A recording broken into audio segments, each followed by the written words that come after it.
Yeah, welcome in. Welcome back to another episode of the Format Podcast Live. And I guess this is a special Bye Bye Bron edition. Yeah.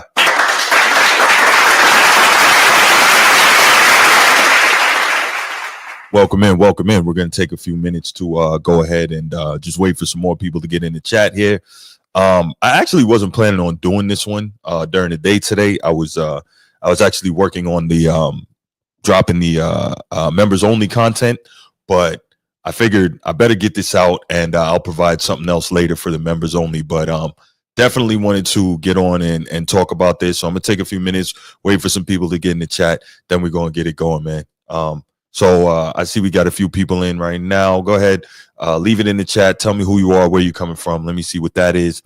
And in the meantime, you know what we'll do. I'll play the spiel and then we'll take a few minutes and get ready. If you're watching here on YouTube, make sure you go ahead, click that subscribe, that like, that notification bell. Make sure you're kept aware anytime we drop new content on the channel. If you want the audio only version of the podcast, open up your audio podcast platform, hit the search bar, type in The Format Podcast, and we should come right up. If you enjoy the content as you listen, make sure you give us a like, a 5-star review, and drop a comment. All that stuff helps us rise in the algorithm, helps us find more sports fans, helps more sports fans find us. And write it down, put it in your phones, make a note of it. The Format Podcast is live Sunday mornings at 10 a.m. Eastern. And finally, if you're really and truly enjoying the podcast and you want to help the show continue to grow, make sure you go ahead, click that join button, join the channel. We're going to have some exclusive content just for you. Yes. So as I mentioned earlier, the members only content definitely coming later today. Originally, I was going to drop it earlier today, but then I started working on this. I said, okay, we got to get this out. We gotta show love to the wonderful happenings in the NBA last night. Black Dynamite was good. It's not that serious. Was good, channel member. Also want to shout out channel member Chief. It's Sid Bubba. What's going on? Number one channel member Laker Nation. Oddly enough, he's not here. Go figure. Also want to shout out channel member my main man Bruce from Baltimore. Also want to shout out channel member Chief. It's not that serious. Sid Bubba and Bruce. Yes, that's what we got. And so I don't know. I'm excited about the playoffs. I'm excited about the results of the playoffs so far, as I'm sure you can imagine. I'm excited about what we're seeing, the level of play in the playoffs so far, man. It's been gritty. It's been exciting. It's been physical. It's kind of taking it back a little, not all the way to the 90s, but we're getting a much better product, which let me say this. It really annoys me that we're getting a much better product in these playoffs, not because I'm not thoroughly enjoying watching it, but because that lets me know that the NBA is capable of giving us what we want. The players are capable of giving us what we want, but they just don't care all regular season long. They give us, these weak, soft games with no defense and, 53 pointers each team throwing up every game. Obviously, each team is not throwing up 53s per game. My Celtics, notably, were close to throwing up 53s per game. I believe they set a record this season for 3-point makes and 3-point attempts, right? I remember when JJ Redick was on ESPN before he became the head coach of the LA Lakers. And, I don't know how long that's going to last based on what we saw. But when JJ Redick was on there, he was always talking about the 3-point shooting. And he was saying, it's basically a math equation, under that ridiculously faulty notion that if you just shoot enough, you'll make enough to win, right? Because obviously 3 is worth more than 2. And you need to make fewer 3s than you need to make 2s in order to win a game. But what that does is that waters down the quality of play and turns the games into a 3-point shooting contest. I know you've heard me say that on multiple occasions, right? But we're not seeing that nearly as much. For instance, now, don't get me wrong, Orlando is one of the better defensive teams in the league this year, but the Celtics, who, as I just mentioned, led the league by far in 3-point makes and attempts. I think they were shooting around 46 3-point attempts per game this year. They got down to like 33 or 32 in that series against Orlando. So, yeah, the 3-point shot is a major weapon in their offensive arsenal, but they stopped shooting it nearly as much because they realized, hey, play defense, get out in transition, run offense in the half court, and you can have just as much success. And again, if you have a legitimate if you have a legitimate defensive team kind of putting the pressure on and not allowing guys really, running them off the 3-point line, not just allowing them to sit out there and have a shooting contest, absolutely, Black Dynamite. You're 100% right. Analytics cannot beat physicality. They cannot. You're 100% right. Chief Sid Bubba, what's going on, my man? What's going on? Good to see you. Good to see you. Shout out to you. Shout out to the boys from Annapolis. Anchors away. That is until this December. But yeah. So you look at what we're getting, and we're so blessed because we're getting such outstanding basketball showing up here in these playoffs. And I've been saying it realistically for the last few years. Everyone will tell you in each sport, there's different levels, right? During the season, there's the preseason, and then it gets ratcheted up for the regular season. And especially in basketball, when the regular season is so long, it's not 100%. Then it gets ratcheted up to the next level in the playoffs. And then, of course, you have the finals where it's, top of the top. So you look at this and you say, like, I get it. Every game during the regular season can't be like a playoff game, but, Chief Sid Bubba can attest to this. It's not that serious, can attest to this. I don't know how old Black Dynamite is, but when you look at it, back when we were growing up, 80s, 90s, etc., or even early 2000s, it seemed like even the regular season games were so much more intense than they are now. Maybe they weren't to playoff levels, but they were still a lot more intense. Guys cared a lot more. The competition was more real. And I yes, you did, Chief. Yes, you did. Yeah, so you watch it and it's just, I don't know, the mentality to me is so much different between the players then and the players now. And again, I actually did a show talking about the upcoming, the next generation, and how maybe they're taking it back a little bit because they seem more aggressive. They seem like, what's going on, Brian Harkin, my main man from the Emerald Isle? Shout out. What's going on, brother? Yeah, so the guys who are coming up, they seem more aggressive. They seem more competitive. They seem less buddy. They seem like they really want to go at it, and they want to win, and they want to do what it takes to win. And I don't know if that's direct reflection of the LeBron era. I don't want to blame everything on him, but I don't know if that's a direct reflection of him in trying to make everybody cool with each other so this teaming up thing could happen. More precisely, so when he was ready to team up with somebody, it could happen.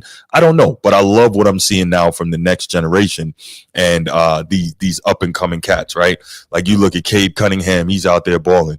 SGA out there balling. Obviously, Ant Edwards, we're going to start calling this dude the Kingslayer because he's sending a lot of big name dudes home year after year, right? I think he sent Jokic home last year. He sent KD and Devin Booker home last year. Now he sent Luka and LeBron home this year. Like, he's creating quite a playoff resume. But at the end of the day, and he's still young in the game, but at the end of the day, at some point, he needs to get it done. But, that'll be something for down the road. But as you can see from my first topic here on the rundown, what I kind of wanted to discuss was Joe Dumars. And if you guys know anything about Joe Dumars, and you can see there, Joe Dumars was a member of the starting backcourt on the Bad Boy Pistons, which went to 3 straight NBA finals from 1988, 1989, and 1990, winning 2 of them, and maybe could have three-peated, if they didn't get jerked against the Lakers by a bad phantom call at the end of Game 6, where Isaiah Thomas put on an absolutely superhuman performance on a horribly swollen and injured ankle. But at the end of the day, it is what it is, right? But Joe Dumars, he won NBA Finals MVP, I think in 1990. Was it 89 or was it 90? It was 89 against the Lakers. He won NBA Finals MVP. So he was a heck of a player, a shooting guard in his own right. Elite defender. Used to give Michael Jordan some difficulty as much as anybody could, right? But elite defender and a very good scorer. Not a Hall of Famer, but a Hall of very good guy, right? So Joe Dumars was doing his thing as a player, and then when he was done playing, he became an executive in the Pistons front office, helped build that team into the team that went to back-to-back NBA Finals in 04 and 05, winning in 04, of course, beating the Lakers. Is that a theme here today, beating the Lakers? But anyway, so he did that, and then, of course, that Pistons team went to 6 straight Eastern Conference Finals, so he did a great job building that team up. And then following that, he ended up working in the NBA front office, where he kind of had a role in the league getting back to some level of physicality and some level of competitiveness, which now leads a bit to what we are blessed enough to be seeing now in terms of this high level of playoff basketball, right? So what I wanted to do here, I had some clips and I wanted to share them with you. One from Joe Dumars and one from Rick Bucher, kind of talking about what we're seeing here and what's going on in terms of the league and where it's going and how we're seeing it and all that good stuff, right? So it's beautiful. So what's going on, Kill Switch R6? What's going on? By the way, if anybody's in the chat and you haven't yet, please hit that like and subscribe button. Really appreciate it. Also, hit the share button, because I know if you're in this chat, you got other friends that you talk hoops with, you talk sports with. Hit the share button, get it out to them. Let's blow this thing up. Come on, help me out here. All right, so let's get back to Joe Dumars. You know how we do when we play the sound. We play the sound, we come back, we discuss certain things, and then we get to it. So we have 2 4-minute clips, one from Joe Dumars and one from Rick Bucher. So the first one from Joe Dumars, he was recently on the Hoops Genius podcast with BJ Armstrong. And you know, I've played clips from BJ on the Hoops Genius podcast before, because he really always has a lot of good stuff to say. And come on, Kill Switch R6. The GOAT is Michael Jordan, of course. There's no question about that. But anyway, yeah, so Joe Dumars was recently I think it was late last week or early this week that Joe Dumars was on the Hoops Genius podcast with BJ Armstrong. He had some really good stuff to say. So let's go ahead and let's listen to what they had to say. Absolutely, Brian. I love the physicality of these playoffs so far, because it's letting us really get back to the essence of basketball, which is competition, not a 3-point shooting contest. So I think it's love. But yeah, let's check out what Dumars had to say on that podcast. Can you give us some insight on what direction the game is going to go in as you now begin to get familiar with your team, the league? What do you see the future holds for what brand of basketball is going to be most successful in the next 5 years? So this is interesting, right? Because we've seen the league go from in the 80s, it went from super fast pace, which it's one of the highest paces in NBA history. In the 80s, especially out west, Showtime Lakers and the Denver Nuggets and the Dallas Mavs, guys were really running regularly, putting up, 130 plus points per game, et cetera, et cetera. And then it got into the 90s where things really slowed down, like towards the end of the 80s and then into the 90s. Uber physical, super defensive, right? A lot slower pace. And then we saw again in the 2000s, like the first half of the first decade of the 2000s, we saw, again, more physicality, really good defense. And then we saw the introduction of the 7 seconds or less Phoenix Suns with Mike D'Antoni and Steve Nash as the point guard, et cetera. And we started seeing really that proliferation of a bunch of three-point shots and a bunch of really fast pace and lacking defense. And, Adam Silver and Derek Stern and David Stern, and the rest of the league office started thinking or believing, maybe mistakenly, that, hey, fans love this. So let's start changing the rules. Let's open things up. Let's make it better for the offense, right? And so from there, we consistently got to where we are now in terms of the regular season and almost no defense, almost no physicality, legislating it out. Now, in fairness, a big part of the legislating out the physicality was the malice in the palace in the league, especially Adam Silver being really afraid of situations where you had players ending up going up into the crowd, based on physical acts and fights and things like that. And so they were really trying to stay away from that. But in the interim, they ended up hurting the game. But let's go ahead and hear the response Joe Dumars has for BJ Armstrong and the question he just asked. Like, how do you think the game's going to be played? I think you will continue to see people play at pace, and I think you will continue to see people emphasize the three. I also would say this: if you look at the top 3 or 4 teams in the league, they have something in common. They're putting 2 bigs out there. They're putting 2 bigs out there. The bigs are back.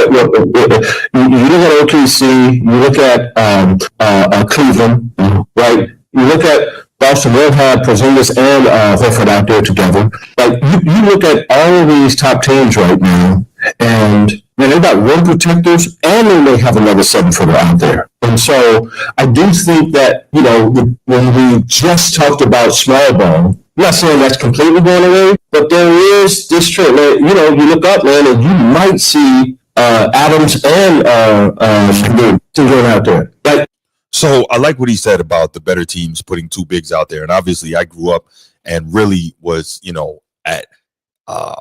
really the most involved and the most in love with the NBA in the era of the big man. I always talk about, y'all know Hakeem the Dream is my favorite player ever. David Robinson, I think, is one of the all-time best. Shaq, one of the all-time best. Patrick Ewing, one of the all-time. But all these top 10 centers playing roughly around the same time. Dikembe Mutombo, Alonzo Mourning, right? All these top 10 centers playing roughly around the same time. So I love that big man era, and that's the type of basketball that I love to see.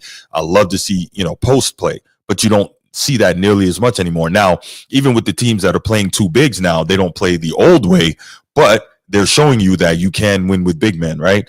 And the thing about that, though, is that when you play with two bigs on the floor, it's going to slow the game down because obviously it's a lot harder to run that super fast break style offense with two legitimate bigs. But it is good to see, and maybe we're getting something of a transition back to that. Now, is the three ever going to go away? No, because you're always going to have math nerds emphasizing that portion of it.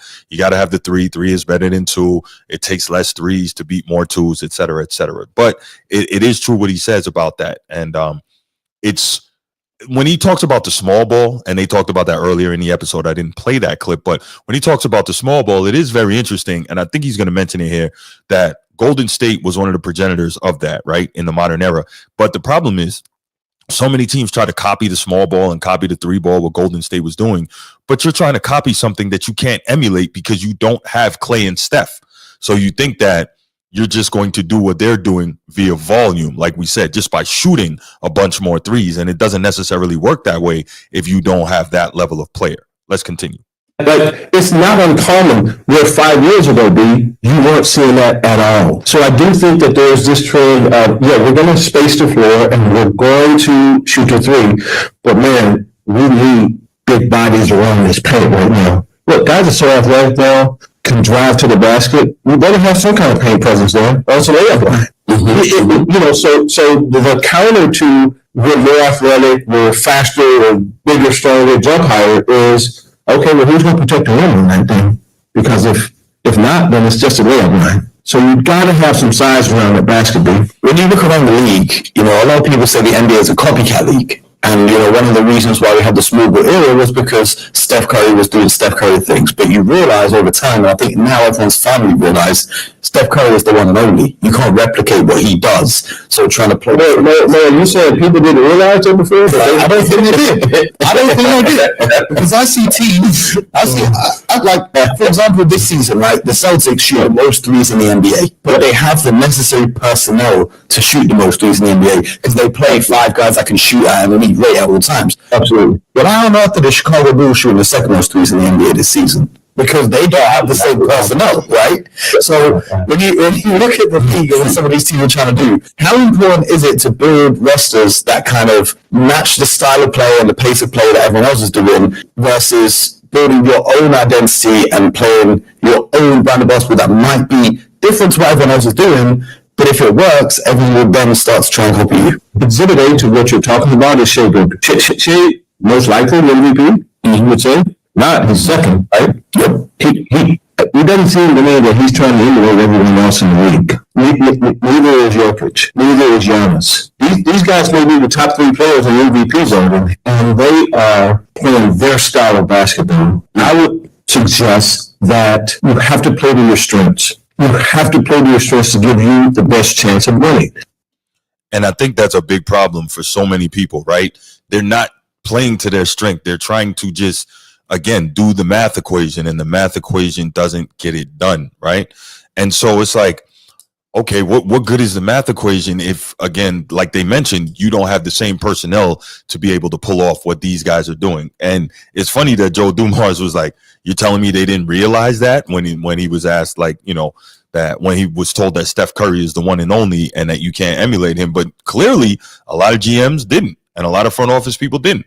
They just figured, hey, we'll listen to the analytics geeks, and if we shoot enough threes, it'll work. If you got a great running back, Mo, you might need to give him the ball. Correct. If you got great three-point shooters, I say let him go. If you got a great mid-range player, it would be foolish to try to force him to do something that he's not as good at. And so I'm a big believer in playing to your strengths. What you're good at, man, let's step on the court and do that. Not what we're second or third best at. why would I take that chance? And so I don't know. I have an appreciation for teams who play to their strengths. I have appreciation for Cleveland putting two bigs out there, or Houston playing through some doom, or Shea mid-ranging you to death. I have a great appreciation for these teams that do that. Yeah, no, I definitely have an appreciation for doing that. But again, most I think not just in basketball and the NBA, like most people in life are not innovative, right? Most people are not free thinkers. That's why the greats at whatever their chosen discipline is throughout history always stand out, right? Your Alexander the Great, right? Him, freaking Napoleon Bonaparte, Genghis Khan, Hannibal of Carthage, like all these people, the reason they're great is because they dared to be great. They did things that no one else was going to do. They thought about it differently. They were outside of the box. They weren't just copycats. They were the people that people copycat. They weren't copycatting anyone else. And that is what made these guys great, right? Even if you look at Phil Jackson employing the triangle created by Tex Winters, nobody had done that before, right? But you put that in place along with great players and you will have success, right? And so realistically, that's what you have to look at. And I like a lot of what Joe Dumars said. And I would encourage you to go back and listen to that whole episode of the Hoops Genius podcast where he's discussing everything. And he does a really good job in talking about that. And another thing he talks about is the competitive nature that he sees, coming back into the league. And again, a lot of me thinks that that's these younger players. And I like it a lot. I love what I'm seeing. All right, so that's Joe Dumars talking about this. So next up, you guys know I'm a big fan of Rick Bucher. I admire his work as an NBA journalist. He's been around the league for 30 plus years. He's got a lot of contacts, says a lot of good stuff, makes a lot of sense. Some people don't agree because he's not a LeBron Glazer, but so be it. I mean, it's going to be what it's going to be. He's a pretty honest guy and generally pretty fair. Now, we had to talk last time, myself and Sid Bubba on this show, and he was saying that, Bucher can be he can kind of lean towards the Warriors. I get that. And further assessing it, that does make some sense, especially being as, he covered that team since the Run TMC days. He's always been around it. So I get that. But Bucher on the whole is generally pretty fair. He's generally pretty objective. So let's listen to what he had to say about what we're seeing as one of the better playoff seasons thus far in a long time. Give a huge shout out to the NBA for the way that it has allowed these playoff games to be officiated so far. And by that, I mean they have allowed physicality back into the game. And I can't help but feel that that is the reason that we have so many series that have been so competitive and fun to watch. And for the youngins out there who like to talk about basketball in the 90s, before they were born, as boring because the scores were also in the 90s, a determination that they came to apparently by watching YouTube clips because they never had the pleasure of watching one of those games live or even from their couch in real time and thereby experience the atmosphere of a heavyweight fight because you knew that every basket was going to have to be earned through a combination of toughness and team play and sound fundamentals, and that playing defense was not optional. So that's one of the things I love the most, right? Playing defense was not optional. We are seeing real defense again, which I mentioned at the beginning of this show is one of the things driving me nuts because what does it tell you? It tells you that, again, these guys in the league, they know how to play defense. They know how to officiate properly and let guys do their thing. For instance, the T-Wolves game, which we'll get to next topic, they won 103-96 last night. If that's in the regular season, that's probably somewhere between 120 and 130. But guess what? They understand, like, we got to buckle down. We got to play. Now, did they not shoot well? No, neither team shot particularly well. But also part of that was what? Defense. These guys are defending. These guys are rebounding. These guys are bumping. They're getting physical. I love it. We are seeing some really exciting basketball again. And I think that's I just think it's fantastic, man. I'm just really excited, really enjoying what I'm seeing. The Knicks and Pacers series, I think, is incredible. They play tonight. Hopefully the Pacers win so we can get to a winner-take-all Game 7. There's not too many better things in sports than a winner-take-all Game 7. You love to see that. Also because I picked the Pistons to win in 7, so we'll see how that goes. But overall, I mean, just an amazing series. Grit, grime, take you back to the old days. You know, real good Eastern Conference basketball. Nino, what's good, my man? How are you? All right, let's get back to Rick Bucher. For those youngins, be honest. What you've seen over the last 10 days has been as good on a wholesale basis as any basketball that you have watched in your lifetime. I'm not talking about a particular series or matchup. I'm talking about across the board. Yes. Knicks versus Pistons, Lakers versus Timberwolves, yes. Rockets versus Warriors, Celtics versus Magic, Bucks and Pacers, Nuggets and Clippers. Hell, OKC and the Grizzlies gave us a captivating game the other night as the Thunder roared back from a 26-point deficit to take a 3-0 series lead. The allowance of players to be more aggressive defensively has prompted a number of dividends. It's not by accident. One, it has lit competitive fires all across the landscape. Guys feel like they can actually play now. The NBA took all that physical contact out of the game because they abhorred players squaring off, going nose to nose, or swinging on each other. The league office considers it a bad look with so many high-paying customers at risk of getting caught up in the melee and how that plays on TV. My view, if you want to sit that close to the action and are starved to be seen on TV that badly, know that there might be a price that comes with it.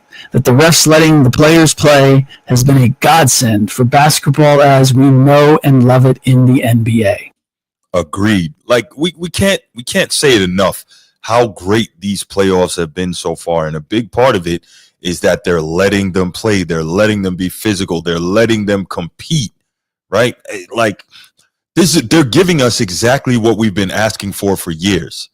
But the question is, I guess, are they going to continue to allow it long term? Are they going to let it go and and again, I'm not saying we should turn it back to the bad boy Pistons, taking people out the air and all of that stuff. Nah, that's not cool. But are they going to let us get back to a level of physicality? Is the coaching going to adjust to allow for more mid-range game and not quite so many threes? Is what I think they should do is take away the stupid freedom of movement rules. I'm not even saying bring back the hand check, which would be really awesome, but they'll never do that because it'll expose these players as not being as good as they try to tell us they are. But I think that what they need to do is do away with the freedom of movement rules, because that just basically, you know, gives the keys to the offense to do whatever they want to do and get so many more easy open looks at shots. And so I'm not a big proponent of that. Let's get back to Rick. One, as I said, is the increase in energy and emotion being expended. Without, I hope Adam Silver has noticed, any scrums or skirmishes getting out of hand is his greatest fear. Have grudge matches been created? Absolutely. Is there something wrong with that? Absolutely not. Two, we're seeing teams have to actually play basketball to score, rather than the one-on-one, your turn, my turn offense that the league has devolved into over the last 15 years. And isn't it extraordinary how quickly the players have adjusted? Setting screens, post-ups, sharp cuts, ball and player movement, seeing the floor, looking to pass the ball not getting stuck for the most part. There's still some exceptions. So Rick is talking here about how quickly the players have adjusted and are doing the things that we grew up seeing done in basketball, right? And I gotta give a shout out to Rick here, and I gotta take some accountability, because I'm always one of those people that really pushes back when people talk about how much more skilled the league is today than it ever was. And I believe even the great Larry legend, Larry Bird, said that as well. But I disagree with that. And I still disagree. I don't think the league is more skilled today. I think they're more skilled at certain things, less skilled at others, right? And that's fine. But I think one of the bigger things is that when you look at it, although the players are very skilled, it's clearly they're not being allowed to do certain things. The coaching philosophy is not there, so we don't get to see it. Much like the coaching philosophy wasn't there back in the day, so we didn't get to see players doing certain things. But it is interesting to see that the players are easily adjusting to doing the classic basketball things. So I like it. And I guess I can say I wasn't 100%, but definitely partially wrong when I was kind of getting on the players about not being able to do certain things fundamentally. So yeah, got to give credit, because clearly it's just the way the coaching and the play style is not allowing us to see a lot of those fundamental things.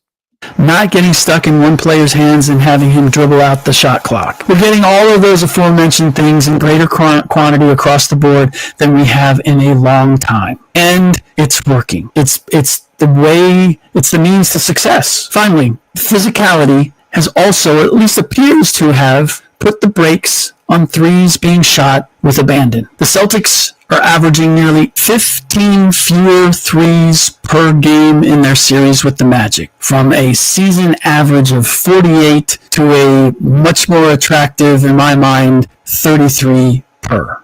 And has it impacted the games overall? Yes, you got to give some of that credit to the Orlando Magic defense. They're one of the better defenses in the league, and they're particularly stingy when it comes to giving up threes. But nonetheless, part of that is because they have the ability to defend on the drive in a more physical way. The bump is not an automatic whistle. You have to be able to turn the corner and at times muscle up a shot through someone maybe not draped over you, but certainly being able to have a certain degree of contact. To all of which I say, thank you, Adam Silver. Yeah, no. Thank you, Adam Silver. But it also pisses me off, like I mentioned earlier, because clearly they knew all along that this could happen. They knew all along, like, this is what we wanted. They knew all along that this leads to better basketball, but they just refused to do it. And to me, that's really, really stupid. But overall, just back to the main premise of this segment, at the end of the day, we're getting outstanding, entertaining, competitive, highly competitive basketball throughout these playoffs. And I love what I'm seeing, man. I love what I'm seeing. By the way, shout out to my main man, Bruce from Baltimore in the chat, because Bruce was getting on me all regular season. Like, Bruce, you gotta wait. It's coming. It's coming. In the playoffs, it's coming. And, you know, I can admit that in the last couple of years, I've been telling my other homeboy this, that I have seen that, you know, it tightens down in the playoffs, but I just get so disgusted with what I see in the regular season that it's hard for me to lock in and get excited prior to the playoffs. But the playoffs are here, and we are really seeing good basketball, and I'm thoroughly enjoying it. So shout out Bruce, and shout out the NBA. Shout out Adam Silver. Shout out Joe Dumars for the role you played when you were in the NBA in the front office, in, you know, helping to get this back to a place where, you know, we are able to enjoy this game, right? Because what was it? We had two amazing slogans for the NBA when we were growing up. One was NBA action is fantastic. I think we're back to that, at least for these playoffs. And I love this game. I know you older guys, y'all remember that. And, you know, for the first time in a long time, I'm really getting that feeling again, like the I love this game feeling. Now, if we're real, I don't know. I do love this game again, but my main man, Hakeem, I'm not going to press the button, but my main man Hakeem is no longer playing and will never play again. So I don't know if I'll ever love it like I used to. But in all seriousness, I love what I'm seeing. I'm thoroughly enjoying it. It's awesome. It's wonderful. So that's the end of this segment. I'm going to go ahead, open up the phone lines, take a quick couple calls, and then we will get on to the next topic, which I will have great joy in entertaining. So y'all know what time it is, man. Click the button. Dial the number. Woodage, what's good, man? What's good? Yeah, and that was the question I have as well. I wonder if this is going to carry on to next season in the regular season. I don't know. And the other thing is, can you sustain this level of intensity throughout an 82-game season? I don't know if modern players can. I'm really not sure. Eagles Brother 92, what's good, man? Agree, these playoffs have been very exciting and loving the balance of physical play. Yes. I just, you know, like Woodage just said, I really don't hope that they take it back the other way and tell the officials, hey, you know, loosen it back up, tighten it back down again. You know, don't let them have any physicality, because physicality breeds competitiveness. Nino, don't start this. We tried to tell you, don't start that. You're being disingenuous, man. Cut it out, man. All right. Well, I guess I'm not going to get any calls on this topic. So we'll take it to the next one. And as y'all already see, just looking at that topic is making me feel very good. Okay. All right. So as you can see by the rundown, the Timberwolves have defeated the Los Angeles Lakers, sent LeBron and Luka home, and we might have what we call ourselves a Kingslayer, right? A la Game of Thrones. So last year we saw the young wolf, Anthony Edwards. We saw him send home Kevin Durant and Devin Booker. We saw him send home Nikola Jokic. This year, we've now seen him send home LeBron James and Luka Doncic. And man, we got something special here. And I love what I'm seeing from the young fella. I love what I'm seeing from the T-Wolves. Look, I don't even care if the T-Wolves get knocked out this round. I don't even care. All I know is they have eliminated the Lakers, which as a Celtics fan always makes me feel good. And Woodage, yeah, I was getting there, man. Woodage, yes, Gobert got busy. Best game of his career last night. So let me before I even get into that, I got a couple things I want to say, right? So y'all bear with me. And after I say these things, I'll get into a little more talking about that series. I just want to say Luka Doncic is fried. LeBron is barely alive. Last night, Lakers fans died. T-Wolves in 5. No, I'm not done yet. Because I ain't with the jive. Purple and gold had no pride. I think Genie Bus cried. T-Wolves in 5. Nope, not done yet. Gobert worked him inside. JJ Redick couldn't hide. Luka's waist looks real wide. T-Wolves in 5. Yes. Woo! I'm feeling so good today. I woke up this morning. I tried to make it through the game, man. I was watching the game on my laptop while I was working out in the garage last night after the live show we did. And then I came in the house. I put the game on for a little bit and I tried, but I just couldn't get through. But it's all good, though, because I woke up this morning and I checked the score immediately. I said, oh, Lakers are done. LeBron is going home. We don't have to. Well, I was about to say we don't have to hear from him or see him for the rest of the summer. But we know that ain't going to happen. That dude is an attention whore. He must have it. But yeah, it was beautiful to see. And what I love, right? This is interesting because Rudy Gobert, for the longest time he's been in the league, he's had this rep, one being European, two being French specifically, of being soft, right? Of being a soft guy. Sid Bubba, what's good, my brother, with the super chat. Thank you with the $5 super chat. Tell Gino he was right this time. You know what? If you remember when G said that they weren't even going to get out of the first round, I told him he was wrong. I didn't expect this either. But hey, I love it. I love it. I'm always beat LA. I don't care who they're playing. But no, Gobert has had a rep for being soft, for being European and being French. We saw him basically get yoked up and choked out by Draymond last year. We've seen him getting punked left and right pretty much throughout his NBA career. But I thought something was interesting during the offseason. I don't know if anyone else saw it, but Rudy Gobert, he was doing kickboxing back in France, right? He was doing kickboxing over the summer, training. And I was like, oh, this is interesting. And it's almost like something clicked in his mentality. Because this year, we haven't seen anybody trying to herb him up. I'm not saying that, he's going to be Van Damme on the court or anything. But, he changed his mentality and he's like, listen, he might be crying in the car. He might be. But yeah, it's like Gobert really changed his mentality and says, I'm going to be tougher. I'm not going to allow anybody to herb me up this season. I'm not having it. Right. And so we saw earlier in the season, I think LeBron elbowed him in the chest trying to box out off a missed free throw. And he put his forearm and his elbow right in the back of LeBron's head. And when LeBron turned around and, tried to get tough, Gobert went nowhere. He wasn't backing down. He wasn't looking like the old Gobert. So he changed his mindset. He toughened himself up physically and mentally.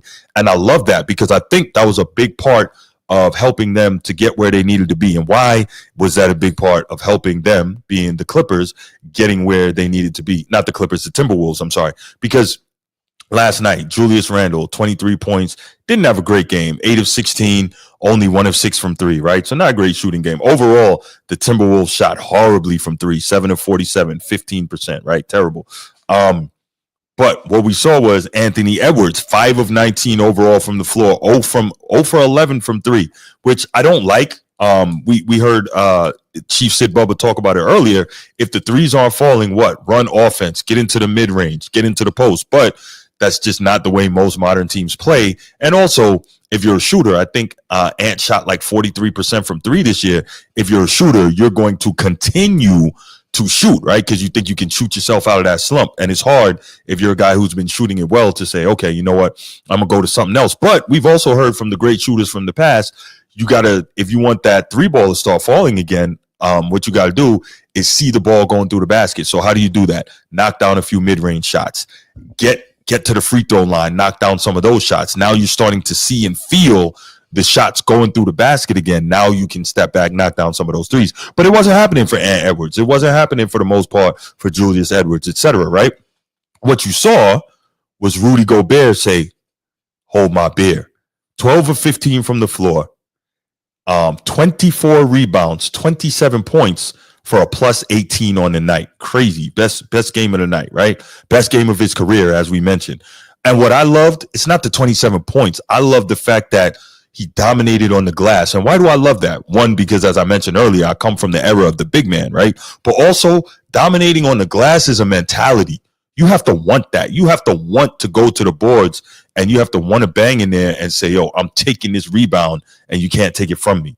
And not just 24 rebounds, but 9 offensive rebounds. That's 9 additional possessions on offense that he created for his team. And that's huge because there's so many teams nowadays and so many coaches who don't really believe in putting resources towards the offensive glass, which I don't really get.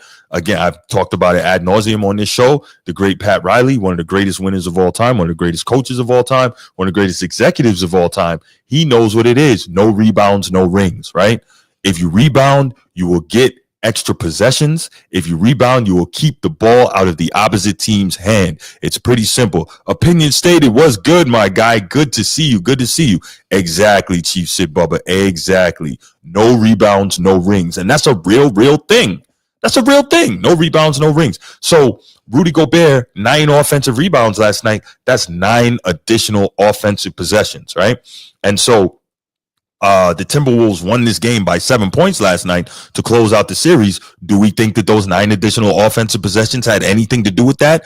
Absolutely, right? And the 15 defensive rebounds, what do? They obviously keep the Lakers from getting extra possessions on their side. So I love what I saw. It took it back to old school ball. I love Rudy Gobert getting physical, saying, I'm going to go in there and I'm going to dominate. And he helped to close this game down. And it's beautiful. It's love. I love to see this type of basketball. And again, I love to see the Lakers lose anytime I can. So that's awesome, right? So we saw LeBron.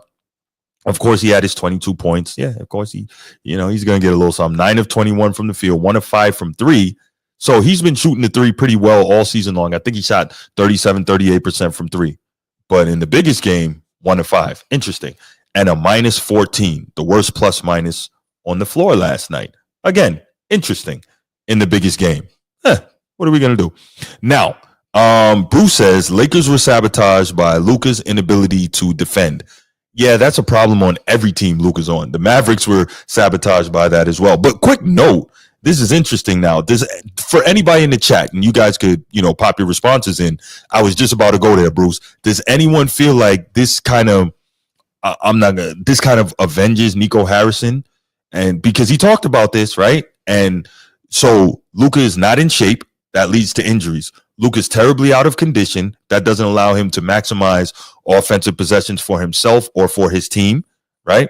And Luka also refuses to or has an absolute inability to defend.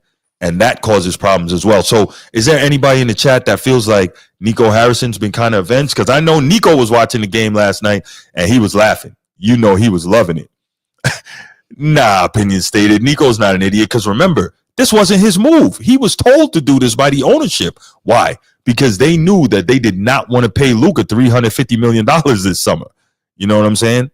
Yeah, no, I get it. He never has been a defender, opinion stated. You're 100% right. But they didn't want to pay him that money. And so they told Nico and basically made him the scapegoat. Yo, get Luka out of here. Find a trade partner and move him.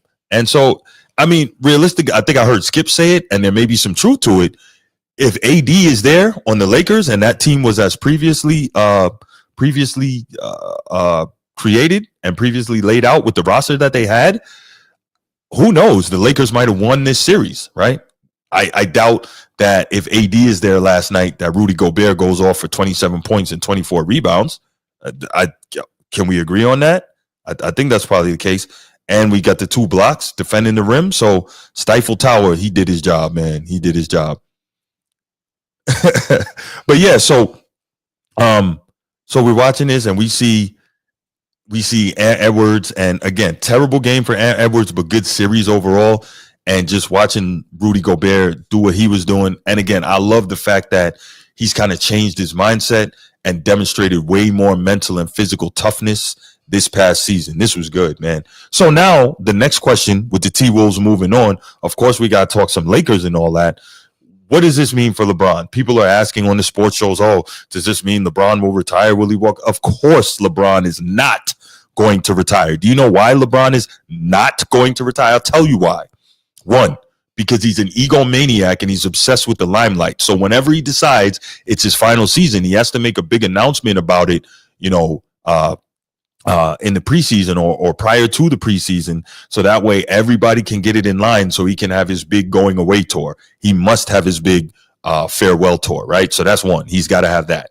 And two, he's not going to retire because he knows he wants to stack some more stats. He wants to stat pad some more because he knows he's not winning any more chips, but he's continuing to try to add on to his stats so that he can say, well, this makes me the GOAT. I'm here, I'm there. I got all these stats. Nah. He's not retiring. No, he's going to play at least one more year because he wants that so bad. And realistically, if he doesn't get any major injuries next year, which I'm not at all wishing on him, I would never hope somebody gets injured. If he doesn't get any major injuries next year and he can still average 22 to 25 points per game, right, which is very possible because, well, we see it every year. If he's able to do that, his son Bryce, I think, is a freshman at Arizona next year. Who knows if he might stay around one more year after that to try to play with Bryce, right? But the question is, will he be a Laker? And here's the other thing. I've also been hearing discussion that it's not set in stone that Luka Doncic is going to re-sign with the Lakers. And that one is very interesting as well. Personally, I hope he doesn't. I hope the Lakers did all that. I hope they kiss LeBron's butt and LeBron retires and then and Luka doesn't re-sign with him. That would be beautiful. Then they'll be right in the lurch. And as a Celtics fan, that would warm my heart. I would love to see it. Lord Basketball Fanatic says, Too Raw for Sports is saying that LeBron and Bronny are getting traded to Phoenix for Bradley Beal. That would be crazy. But if you do that, then you know that you got to get rid of Kevin Durant. Kevin Durant can't play with LeBron. Like that's, well, no, he could. Kevin Durant doesn't even need the ball like that. He could. But I know he said before that he doesn't want to play with LeBron because it's mad toxic. So who knows? Let's see. Opinion State says, Bruiser, I agree. I was concerned about Minnesota because of that trade. They've restored my confidence in the last couple months. Yeah, man, Minnesota is playing very well. Very well. Chief Sid Bubba says, Format Podcast, I'm not retiring if I can make 50 mil as a billionaire. But that's just it, Chief. He's already a billionaire, and it's not like he's not raking in the dough off the court. So he needs to continue to rob from the NBA when he knows he's not going to win another chip. I don't think it's about the money, man. I really don't. I really think it's about continuing his stat pad and the obsession with the limelight, right? He has to be in the limelight. And whenever he does decide to retire, he has to have that farewell tour. I think that's it more than anything. Because he's just obsessed with the attention. He's an attention whore. I really and truly believe that. Now, I have no substantive evidence. I have no reporting, anything like that to back it up. I'm just going by, that's what I think based on what we've seen from this guy and how he's moved for, the last freaking 22 years of his NBA career. But yeah, so the T-Wolves move on. We're not sure what's the future with Luka in terms of re-signing in LA. It's going to be interesting to see what LeBron does. And also, the Lakers don't have a whole lot of money to try and figure out what they're going to do to ameliorate that roster during the offseason. So, yeah, this is beautiful. This is beautiful.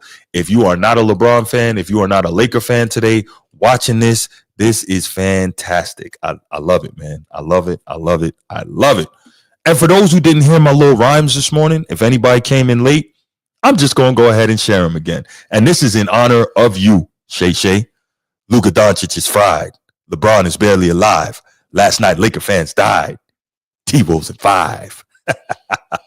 I got some more. I ain't with the jive. Purple and gold has no pride. I think Jeannie Buss cried. T-Wolves in 5. And here's one more. This is the last one. Gobert worked him inside. JJ Redick couldn't hide. Luka's waist looks real wide. T-Wolves in 5. I hope you all enjoyed that. I took my time to write those down before the show started. But, having a little fun with it, man. I love this. But let's go ahead. Let's open up the phone lines. Definitely hope I can hear from some of you guys on this. We'll take a couple calls and then we'll go to that final topic. And that should be an interesting one as well. But yeah, y'all know the number, man. 904-219-8264. 904-219-8264. Let me hear you guys' thoughts on this T-Wolves series. What do you think of Ant going forward? Here we go. What? Chief Sid Bubba, what's going on? Yeah. Oh, my man, Andrew. Yes, sir. Yes. Well, I had to cry. My boy Laker Nation not here. Parents woman not here. Somebody from the Laker Nation got to stand up. So you can try. I take up the team. Yes. Yeah. But you know what? Yes. What you it got? kind of goes back at that trade. Mm-hmm. And I got my reasons why the T-Wolves beat the Lakers. Okay. That trade, I didn't like the trade at first. It took Lakers Nation and Transformer to say the Lakers really wasn't supposed to be at this point this year. Mm-hmm. This was more of a trade for next year. When the front office, made that trade, they what went wrong was the lack of size and interior defense. Yeah. Well, they tried to fix that, remember, by getting the kid from Charlotte, but they failed him on his physical. Right. And sent him back. And with that, they were kind of a flawed team because you have no other bigs, no bigs. None. You didn't even play Jackson Hayes in there. So that gets to my second point. Number one, the lack of size and interior defense. Okay. They got exploited on that. On the boards. Man, Shaq had to cough and say, Rudy Gobert is looking great. After he wrote it. Right. They made Rudy Gobert look like the reincarnation of Will Chamberlain. Didn't they? Woo. Yeah. Oh, yeah. Yeah. Second thing, I think JJ did a good job, but he was a neophyte coach, and you couldn't really expect him to really change essentially the same team to get a whole lot better from this year to last year as the new coach. And then some of his in-game management. You don't play all 5 players the entire second half, and then you didn't play Jackson Hayes. If he ain't nothing, he's 7 feet. Right. He can accumulate space. The third thing I looked at was the fourth quarter struggles. Yeah, LeBron and Luka were bad in the fourth quarter this whole series. Now, 4 of 18. You can blame Luka's conditioning. Clearly, right. You can't say that about LeBron, right? But in fairness, LeBron is 40, right? Now I'm gonna give him that. In one game, me and somebody argued. I'd say the previous game, he only shot 2 times, but that was the best defensive effort I've seen from him. Not this game, the previous game, in a long time. Chief, I always get on LeBron about not defending. He really tried that previous game. I can't even front on him. He really did. He put forth that effort, man. Made some key plays. Yes. I got to keep it a buck. Yeah, and then too, I guess the team, the injuries and the lack of chemistry. They didn't, I know JJ got that small lineup. It works in spurts, but if you don't make those adjustments in the playoff, you're going to get exposed. Yeah. So, I figured as much. I was worried. I told you a couple of shows ago, man. I said, don't look good. So here's my question for you, Chief. Do you think JJ improves next season as a head coach with this experience under his belt? And if he doesn't, do you think he's gone? So I guess. Oh yeah, I think he can. I think he's gonna learn. This is a very humbling experience. I think he did good as a first year head coach, but he got humbled. So if we go back to that trade, Luka, we know Luka can't defend, but what made Luka look good was those big guys from Dallas. Okay, Hold on a second, Chief. Let me interrupt you. Y'all were trying to tell me that Luka was playing so much better defense during that stretch where the Lakers were the number one defense in the league and they were winning all these games and they were playing great and and maybe Luka can defend and LeBron is motivating him to defend. Remember all that?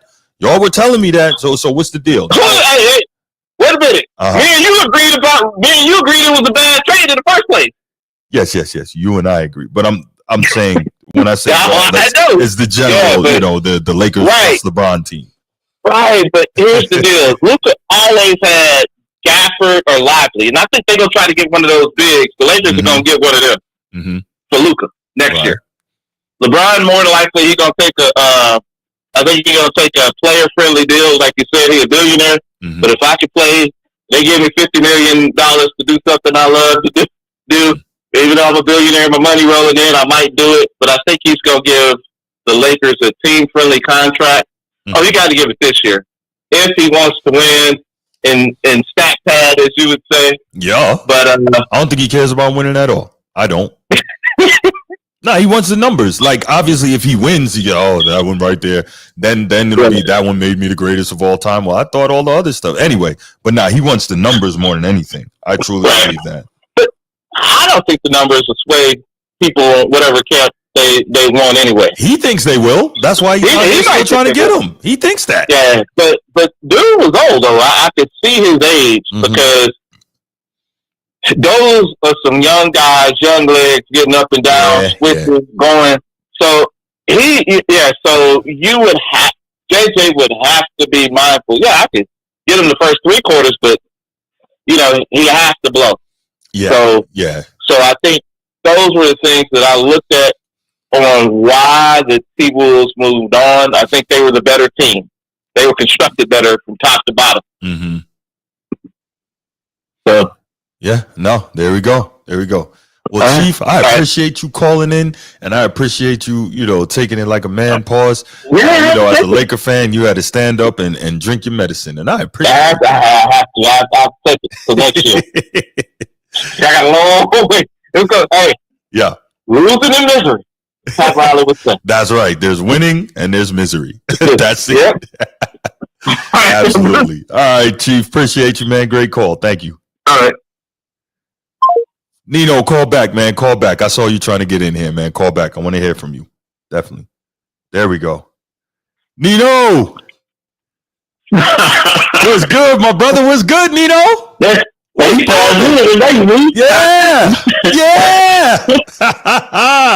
Yeah. Nino Brown, Nino Bless, Nino Jackson. What's good?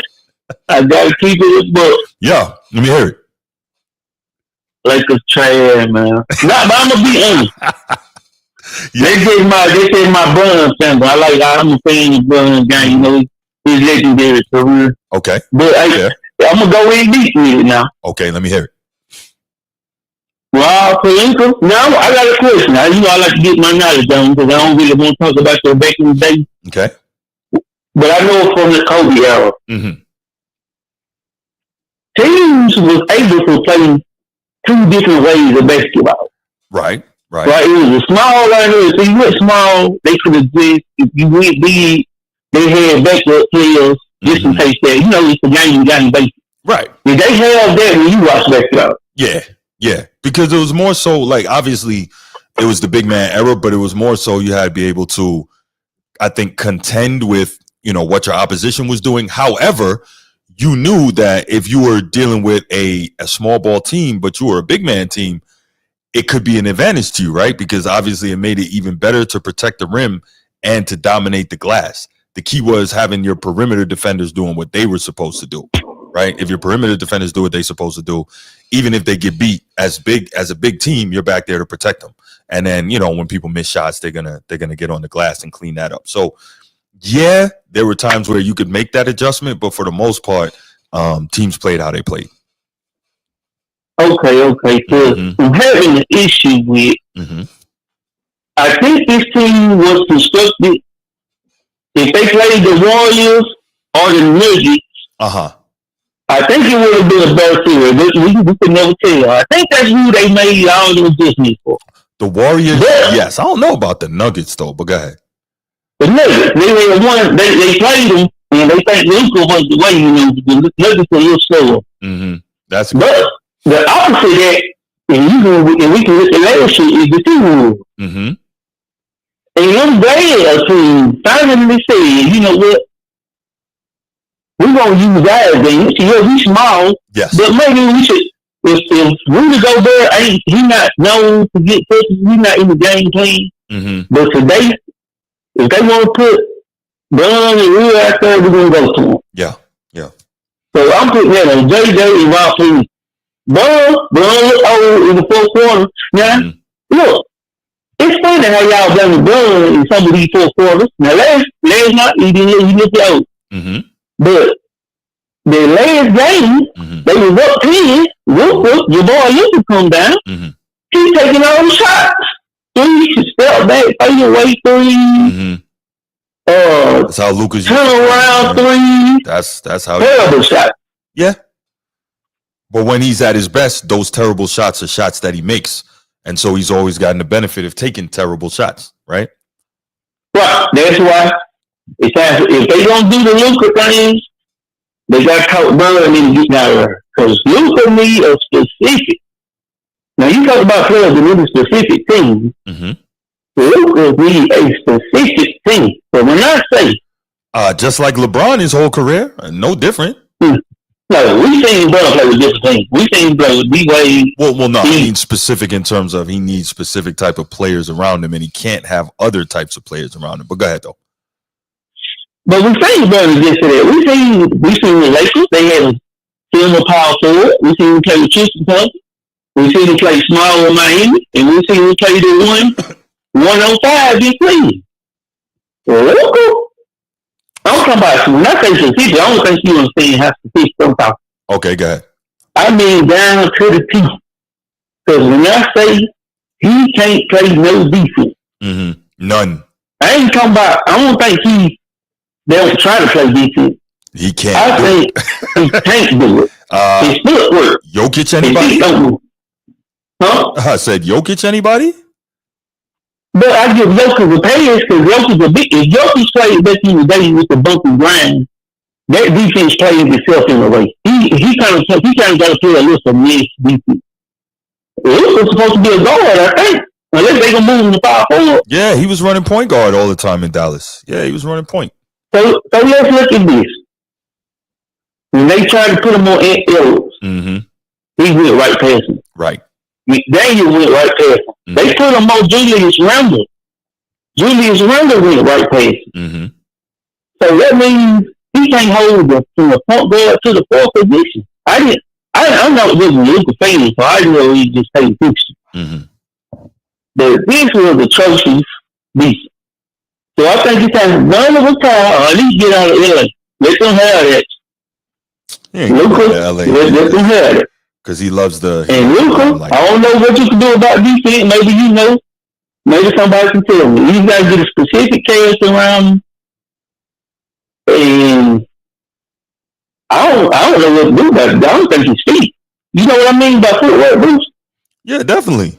Definitely. I don't think he's feet like that. You have footwork on offense and on defense. And I don't know, man. Luka travels a lot, so I don't know if he got it on offense. And we know he got it on defense. He traveled. Now, I'm saying all the NBA players, they travel. But he traveled. Luka traveled every place. Yes. Yes. I'm talking about. Yeah. Hey, I ain't gonna lie. He traveled one time. I thought you always talk about it. This is what Bruce be talking about. Yeah. I'm talking about. It was like a pump fake step through or something. I'm like, what the? Like, come on. How many extra steps you think you're gonna get? But it's funny. They're so used to it. Remember, I think it was season 2, episode 1 of Mind the Game. LeBron was saying he don't like watching college basketball. Oh, yeah. Yeah, because he says they don't have the gather step, and he loves the gather step. I'm like, yeah, because you lack the fundamentals. You love to travel. That's what that is. That's true. But they bring that Euro in there. It's a way, even with the Euro, it's like we put together with the Euro, with the step through, then we taste about. Yeah, but the thing is, if you properly do a Euro step, it's not a travel. It's really a 1-2. It just, right. Obviously switches direction, but it's a 1-2, and then you get off. So, but it is what it is. I think majority of the Euro steps from 2000 basketball, 2005. After that, I think all the Euro steps are basically a travel. But I'm gonna let you slide, though. But I know you're having a great day. I'm having a fantastic day. I just want to give it to you.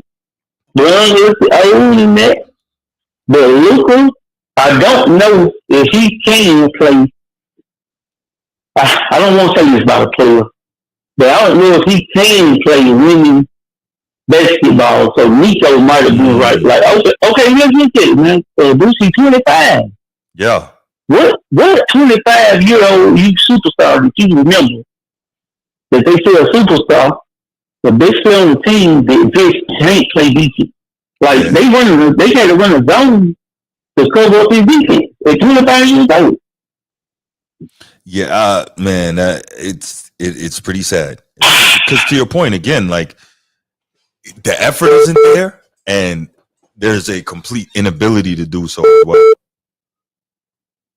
Man, I'm drinking early in the morning, man. I ain't gonna lie, I'm a fan of AU. I'm a fan of HBO. I'm a fan now. Yeah. I like it. All right, dude, man. All right, Nino. You don't need to have another show to football season, man. Leave it alone. Oh, here you go. Nah. No, these playoffs are too good. Man, this is freaking. Hey, I told you. What's up, man? We told you they was gonna turn it up in the playoffs. We told you they did. Yeah. They've been doing the last 3 seasons. Yeah, that I know. I have been saying it the last couple of years. It's just I think that I'm so disgusted by what I see in the regular season, man. I forget. It's just so bad. I'm like, come on, man. Y'all could do better than that. That's terrible. Yeah, all right, man. Appreciate it, dude. All right, brother. All right, I think I just saw a caller from Michigan. So if that was a caller from Michigan, you go ahead and call back, and then we'll get to the last topic, which I also thought was a little bit interesting. So I'll give a minute. I'm surprised I ain't heard from Bruce yet. That's interesting. But anyway, man, real quick while we wait to see if we get one more call on this, put it in the chat. What are your thoughts? Who you picking tonight in the Knicks versus Pistons? Who's your pick on that game tonight? It's gonna be a good one. I love that series. And then of course, Clippers and Nuggets. Obviously, the Clippers have to win or their series is over. They could be going home tonight. So yeah, where are you guys on both of those? Bruce, what up? What's up with you, bro? Maintaining. You sound sad, brother. No, I don't sound sad. Yeah, I'm so happy that LeBron and them out the playoffs. It was an eyesore to see them play. I'm sorry.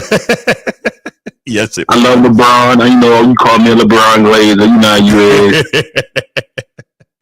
I worship LeBron and all this shit, but it just was an eyesore, man. Luka just great player, man. It just the way his style of play, he'll never win a ring. Just like Kobe used to say about James Harden. It's just how he played last night. It just was uninspiring. The Lakers don't have no set offense. It's just like one-on-one take turns. It's a ball dominant offense. There's no new ball movement. The ball sticks to 2 players' hands. Either LeBron, 3 players' hands. Either LeBron dribble. Or is Austin Reeves dribble. Or is Luka dribble. It's 3-pointer. It's nothing. It was nothing sophisticated about the offense to even try to get points in those tough moments in the fourth quarter. Everything was chucking up threes, one-on-one basketball to see if somebody was open. It was horrible basketball. I'm so happy it's over with. I was getting LeBron fatigue, but you always call me LeBron Glazer, but it's not like that. I like LeBron. He's my guy. Jordan is the GOAT, but I still believe LeBron is the best player ever. I mean, I feel like he's the best overall player ever, but Jordan is the GOAT. But it just was a horrible basketball. It wasn't nothing about. It just was horrible, man. And JJ, he overplayed his hand. He think he's smarter than every goddamn body in the goddamn world. And he don't play he didn't play Jackson Hayes in not 1 minute. Rudy Gobert looking like the fucking second coming to George goddamn Mikan. Yeah, man. In the fucking 50s. Yeah, he was out. But shout out to Rudy Gobert though. He was aggressive though. I ain't never seen Rudy like that. Nah, not at all. Not at all. He was getting that motherfucker dunking. It wasn't no trying to sophomore. He was banging that big boom, and he knew it. It was funny trying to see LeBron trying to box out Rudy Gobert. Truthfully, Rudy Gobert played a great game last night, man. Everybody gave him a hard time, called him soft, and he's a Frenchman and all that. Man, hey, but give him his flowers. Like, he played tough. You could tell Ant-Man rubbing off on him. I think so. I think so. And, you know, again, I think he was, and this is just me from a distance, I think he was probably thoroughly embarrassed at how Draymond, you know, threw him in the rear naked choke last year. He's like, no, I can't have that no more. Yes, I think Julius Randle and Ant-Man are most definitely their toughness is rubbing off on him. Yes. And then shout out to Julius Randle. At the beginning of the year, everybody was talking about it was a bad move from the fadeaway cat. And for the first month or two, it seemed that way. But as the games got tougher, later on the season, he got better and better. Julius always been solid to me. I always liked him. I never understood why the Lakers traded away their whole nucleus of young stars for LeBron. Like, I mean, for Ant Davis, but he didn't even here or there. But shout out to Julius Randle. He played tough. Anybody who tried to check Julius Randle last night, he went at him. I don't give a rule, but he was abusing Austin Reeves. Like, he's seeing him, his eyes is lit up like a kid on Christmas. And Julius, he held it down last night because overall Minnesota shot poorly from the field, but he was the one getting the big baskets at the end. Yeah. Call me and I see you. Just hold on. After I get done with this, I'm gonna make sure you get in. Yeah, go ahead, Bruce. I'm sorry. Yeah, Julius is one of getting the tough baskets at the end. Man, I'm just so happy the Lakers season over. And now we got changing of a new guard. Shout out to Ant-Man. He knocked off Jokic last year and KD this year. He's knocking off all the legends. He's making his way. Yeah, he's making his way. He is. He's making his way. But yeah, as far as the Lakers, it was an eyesore to watch. Even though they play hard in spots. Nico was a defensive liability. He needed to start to take basketball more serious.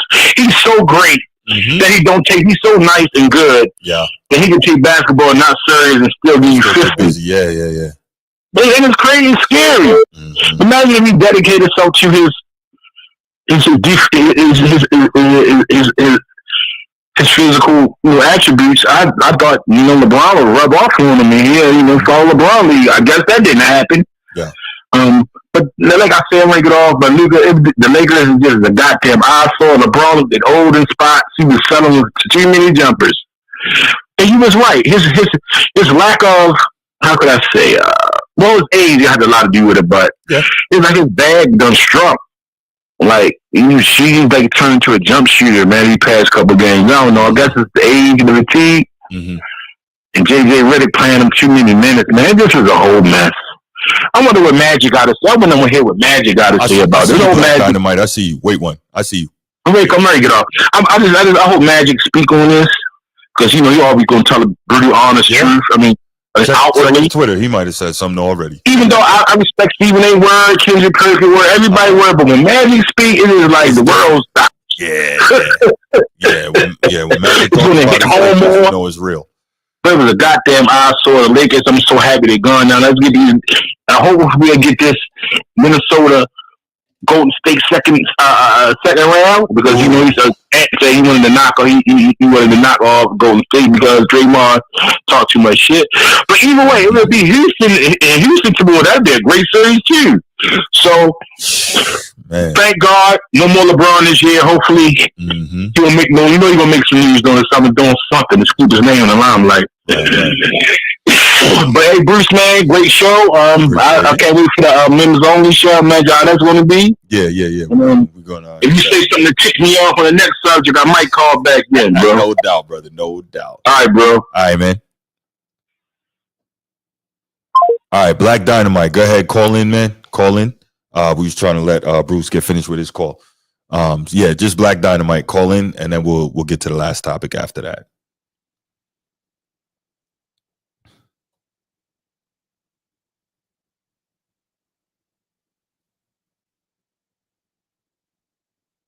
Yeah, man. What can you say, man? It's always a good day when the Lakers lose, man. It's always a good day when the Lakers lose. By the way, let me share something with y'all too. This is let me see if I got it. There he is, right on time. And that is not true. But we'll discuss it.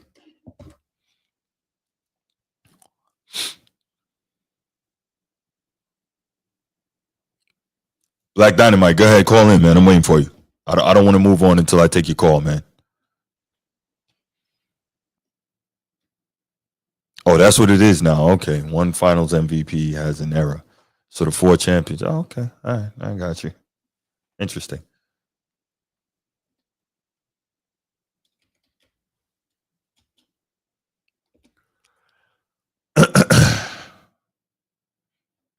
Black Dynamite, you got 30 more seconds, man. I really want to take your call, but it looks like I might miss you. We got to move on if I don't get your call, bro.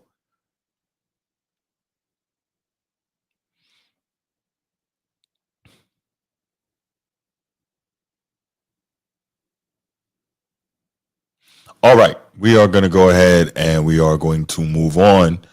And so this first round loss, yet another one for LeBron, right?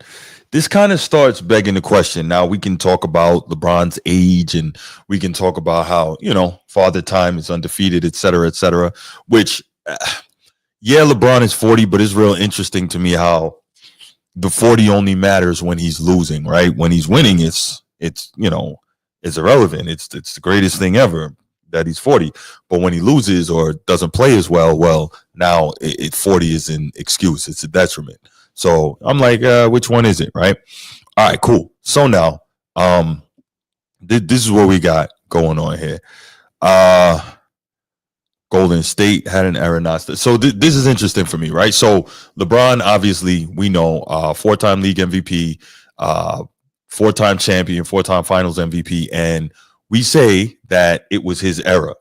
And I absolutely disagree with that. I can't imagine somebody having an era, once again, when they lost as many times as he did, when they had to stack as many teams as he did, when they had to do everything to win that he had to do, and still are upside down on the biggest stage, and still so many different players ate on his watch, right?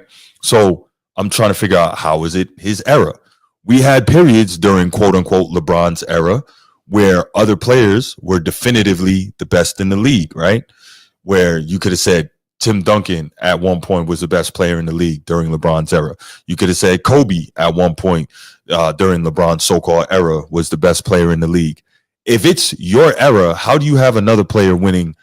What is it? Not undisputed, but winning the MVP award with no unanimous MVP. There we go. Unanimous MVP in your era.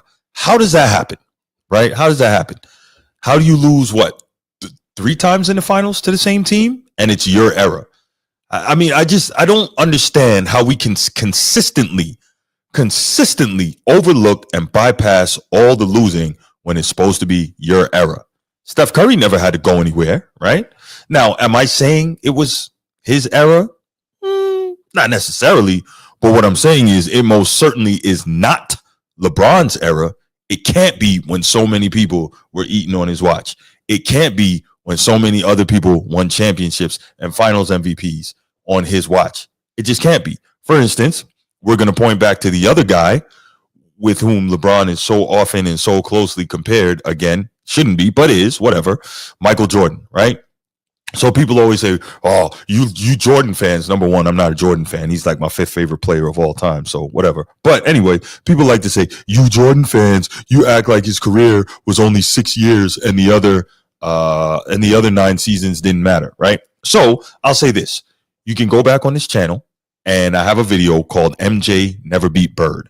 And what that does is break down the order in the East and how it used to be in terms of paying your dues, moving up the ranks, and beating teams and taking over teams in order to get to that championship pinnacle, right?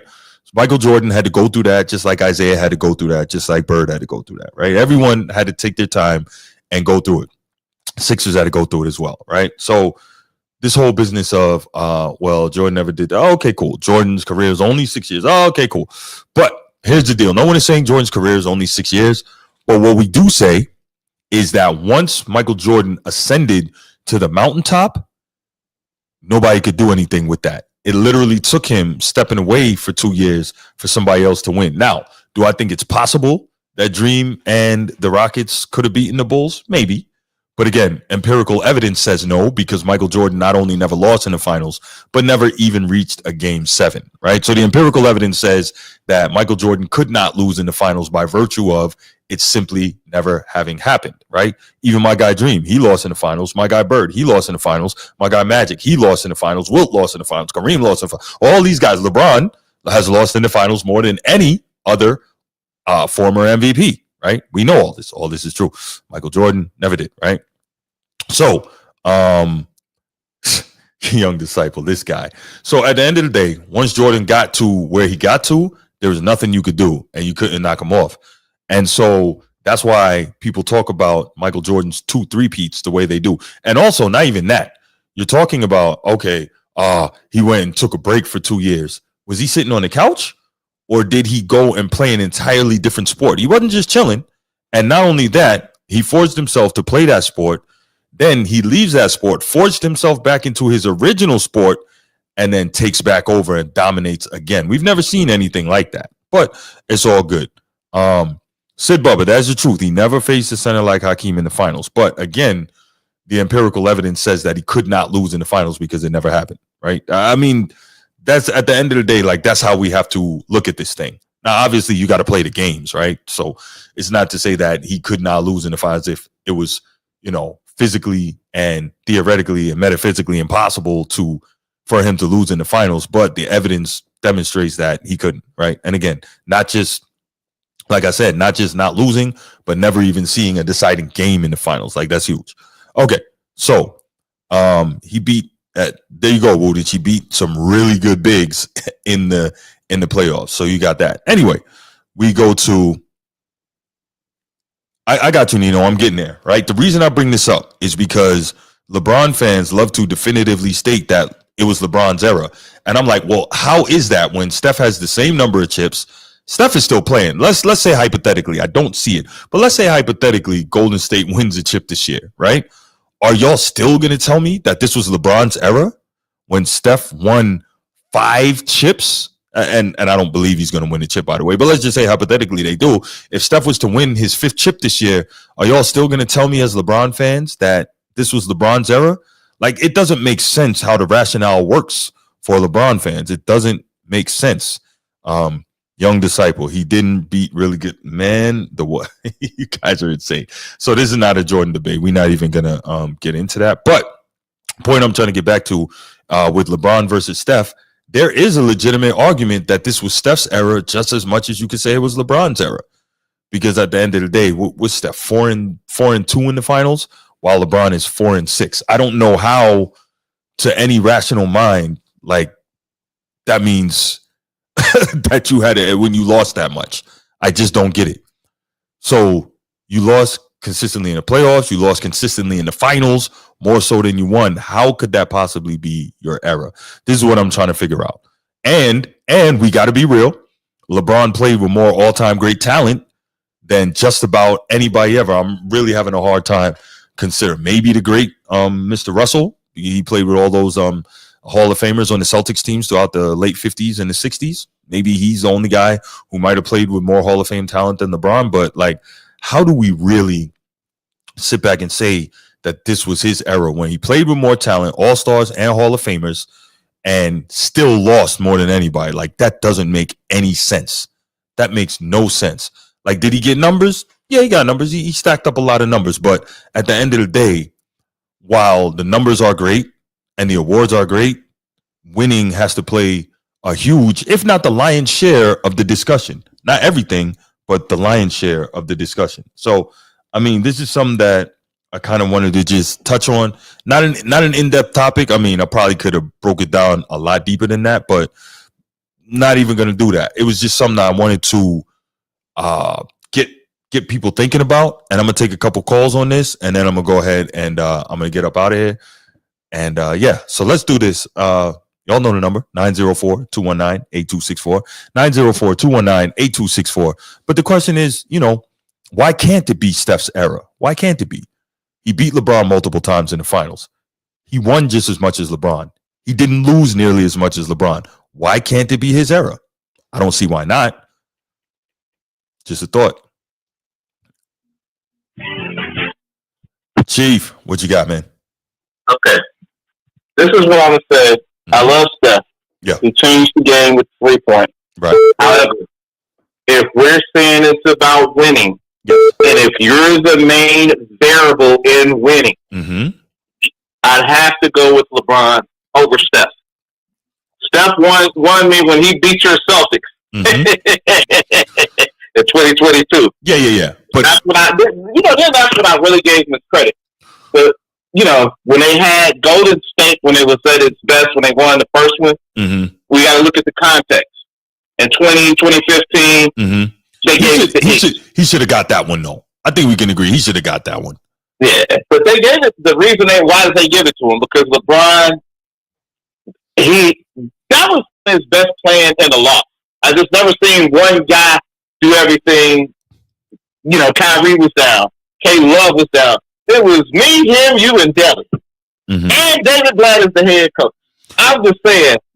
We got to stop talking about David Blatt wasn't a good coach. But anyway, go ahead.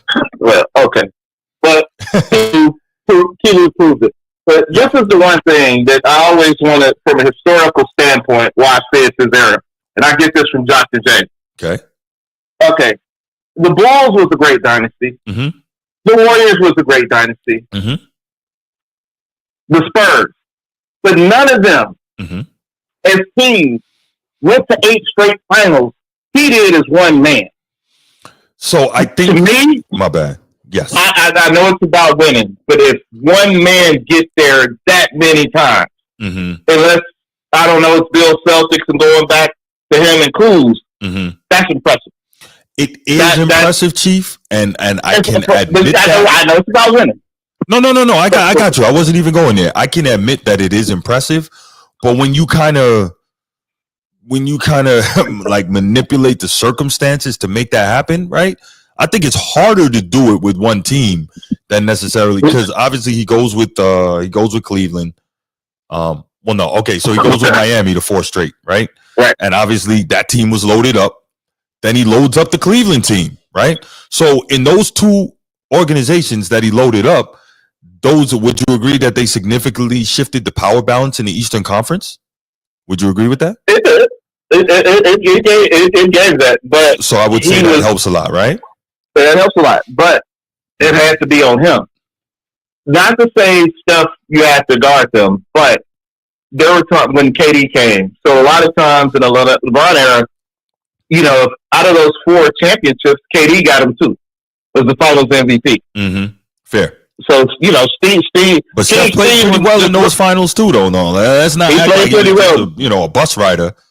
Nah, he wasn't just the bus rider, but I'm just saying they gave those to him. But this is a fact that a lot of people say when LeBron lost, LeBron averaged in those finals losses, because I did the stats on AI. He was like 28, 8 or 28, 18. Crazy numbers. His numbers were almost identical in the wins and the losses. So even though he lost, we can look at the 11 in the 2007 series. Out of those 6 losses, throwing all the numbers, he still came out averaging 28.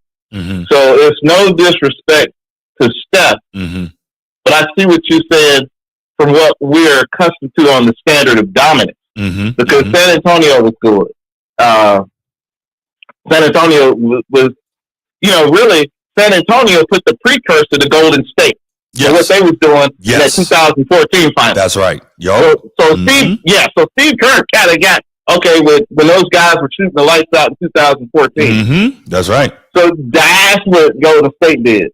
I think as far as organization-wise and system-wise, that's why I say I think it's more or less Golden State. Steph, the face of Golden State. I see what you're saying on that. Mm-hmm. But as far as one guy individually who had to carry the load, win or loss, I have to give it. I have to give it to LeBron.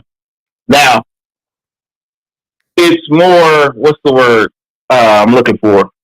It is more. I guess the playing field is even. Mm-hmm. It's a lot more parity. Yes, that's correct. Parity is a lot greater because one man ain't beating the team. Mm-hmm.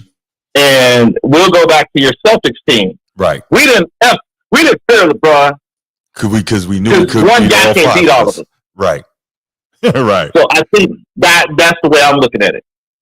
But that man, from that point, I guess from when did his era really start? Like 2012? LeBron? Yeah. When did the probably when he won that first chip, I guess, if you're gonna say that. Yeah. So really, let me say this, right? Here's the thing also, Chief. I'm not necessarily saying it was Steph's era. What I'm saying right. But you just said it can't be argument. Yeah, it's an argument to me because just like it's just too much losing and too many other dudes getting busy while it's supposed to be your era, despite everything you've done to stack the deck in your favor. That's the other problem, right? We can't ignore that. So it's not just like, okay, he's going with teams built the normal way, right? He's setting it up so that he can have the ultimate advantage, but still consistently losing. Like, that's a problem. I think realistically, if we're going to talk about era, it was nobody's era. Not his, not Steph's. It was nobody's. But I think the closest person we can make an argument for is Steph, right? With the 2 league MVPs, 1 unanimous, 1 finals MVP, and all the all NBAs and all the records for shooting threes and the 4 championships, 3 of them on LeBron's watch, right? So, like. But here's the deal. Mm-hmm. This is the way I see it. Okay. It's the what I call the GOAT standard. Mm-hmm. If you lead your teams to 4, we got to credit that. But if you lose, it's all if LeBron lost, so it's all on him. But if they win, and I'm not discrediting his teammates because I say on those finals, I say with Ray Allen, Kyrie, if it wasn't for those guys, he wouldn't have won it. However, but in a lot of those, I think he did everything humanly possible he could do to win. He did a lot, man. He did a lot. I'm not going to front on that. That's what I'm saying in the loss. But I'm just saying that those 8 finals in a row. I mean, one guy, to me, that was just that's why I would give it that, because I compare one guy to the team, to the system. Okay. Yeah. Both of them had a system. So to me, real quick, Chief, I never ever talk about system with LeBron because he can't play in one or refuses to play in one. So he doesn't get that pass from me. I respect what you're saying, but for me personally, he either can't play in it or won't play in it. So he can't get that pass about a system. He can't get that pass about an elite head coach. He can't get that pass about a system. No, I can't do that. So let me ask you this real quick before I let you go, because I know Black Dynamite's been trying to get in, and I want to make sure I take his call before I go. My question for you, Chief, is this: which is more impressive to you, the 8 straight finals, which is a super impressive feat, versus 3-peat, leave, come back, 3-peat again? Wow. Yeah, right. That's a tough one. Yeah, agreed. Because I think with Mike, but he had that familiarity with Scotty and Phil. Mm-hmm. So everything else you can kind of fill in. And this is where I kind of felt a lot of people didn't understand why Scotty was kind of mad. And I guess I did later on. Okay. Because as great as Mike was, Scottie Pippen said, hell, I'm just as good as LeBron. LeBron James ain't 6-0. I'm 6-0 too. So whatever. No, I'm I remember that. I like that. and people laugh. And this was before it came out in the media. I knew about it then. Okay. I was like, Is this dude serious? Yes. Right. I started laughing. Yeah. But that's the way he felt on how important having that team thing was with him. Because I'm fixing to fight. I ought to be up there too. Right. In terms of, his contribution that's to why the I said it's impressive. But either way, man, that'd be tough. But I'm just saying, Scottie and Phil were there, and Pitts will let you know that he was there, and then he'll let you know that he didn't. Mike ain't all alone. Went 6-0. Technically, Robert Horry went 7-0 in the finals too, but yes, he did. But we can't talk about a great role player in this. Right. But I'm just saying. I hear you though. Yeah. But Chief, well, I'll let you get my man Black Dynamite, bro. Yeah, I want to get him in here, man. Thank you for the call, Chief, as always. All right.